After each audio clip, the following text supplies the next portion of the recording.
Protesters in Russia are demonstrating against what they say will be a rigged election in March. Thousands gathered yesterday in dozens of Russian cities. They're upset President Vladimir Putin is all but assured victory. Elizabeth Palmer is in Moscow, where Putin's most prominent critic was arrested minutes into the protest. Elizabeth, good morning. The demonstration was called for mid-afternoon on a freezing Moscow day, but even so, the organizers say that the crowd ended up being about 2,000 strong.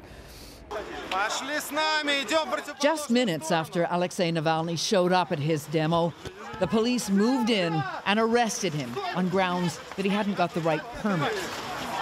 Meanwhile, thousands of his followers in Moscow and across Russia were already on the streets. You only have to spend 5 minutes in this crowd to feel the rage and frustration of Russians who really dislike President Putin and his government, and yet who are facing an election in just a few weeks' time in which he's going to win another 6-year term. Among the protesters' chants, a current favorite.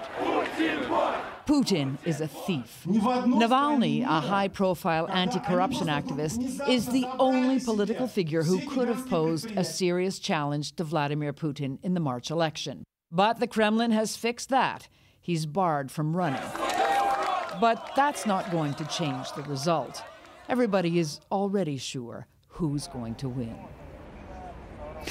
Now, today, the Kremlin's attention is fixed on Washington because it's widely expected that the U.S. Treasury is going to publish a list, so-called oligarchs list of people, wealthy people, influential people close to Putin, the inner circle, and maybe even their net worth, which could be very embarrassing. Already officials are saying that this is America meddling in Russia's election. Gayle? All right. It's an interesting turn. Thank you very much, Elizabeth Palmer in Moscow.